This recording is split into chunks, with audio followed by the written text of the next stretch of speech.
नमस्कार दोस्तों, जय माता दी। और आज की इस वीडियो में हम बात करने वाले हैं कि नारद मुनि के श्राप के कारण भगवान विष्णु को लेना पड़ा था श्री राम जी का अवतार।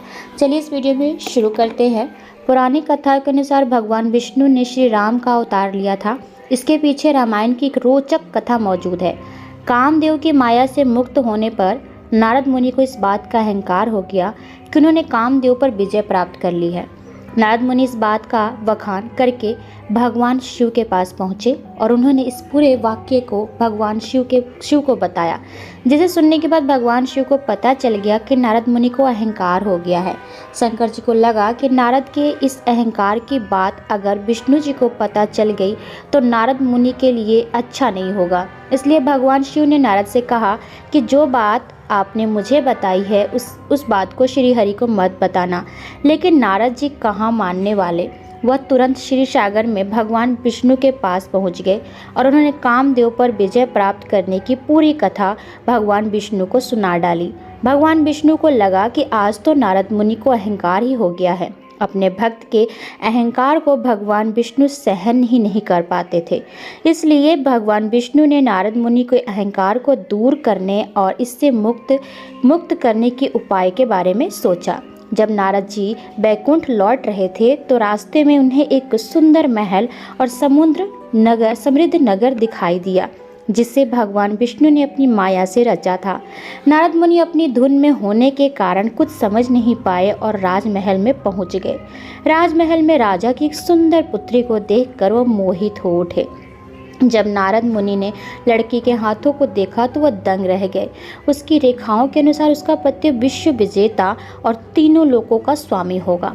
नारद जी यह देखने के बाद वैराग्य को भूल गए तथा विवाह की कामना लेकर वह भगवान विष्णु के पास बैकुंठ पहुंच गए। उन्होंने भगवान विष्णु से खुद को रूपवान और सुंदर बनाने की विनती की, जिस पर विष्णु जी ने कहा, हे ऋषि मुनि, हम वही करेंगे जो तुम्हारे लिए अच्छा होगा। नारद जी ने भगवान विष्णु की बात को नहीं समझा और वह बैकुंठ से लौटने के बाद सीधे विवाह के स्वयंवर में पहुंच गए, जहाँ पर लड़की ने नारद मुनि की तरफ देखा तक भी नहीं और उसने किसी और के गले में वरमाला डाल दी, जिससे नारद मुनि बहुत निराश हुए। देवऋषि नारद को लगा कि विष्णु जी ने मुझे रूपवान बनाया, फिर भी राजकुमारी ने मुझे देखा तक नहीं। ऐसा विचारों के साथ उन्होंने अपना चेहरा जल में देखा, जिसे देखकर वह आश्चर्यचकित रह गए।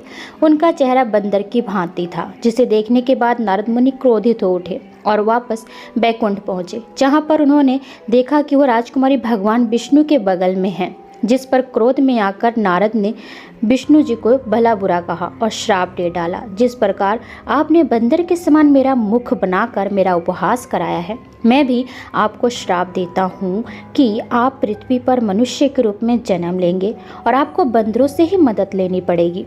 साथ ही जिस प्रकार मुझे एक स्त्री से दूर रखा है, ठीक उसी प्रकार आपको भी एक स्त्री से वियोग सहना पड़ेगा। नारद मुनि के इस श्राप के कारण भगवान विष्णु ने धरती पर मर्यादा पुरुषोत्तम भगवान श्री राम के रूप में अवतार लिया। तो उम्मीद करती हूँ वीडियो आप सबको पसंद आई होगी। चलिए आपसे मिलते हैं अगली वीडियो में, तब तक के लिए आज्ञा दीजिए। धन्यवाद।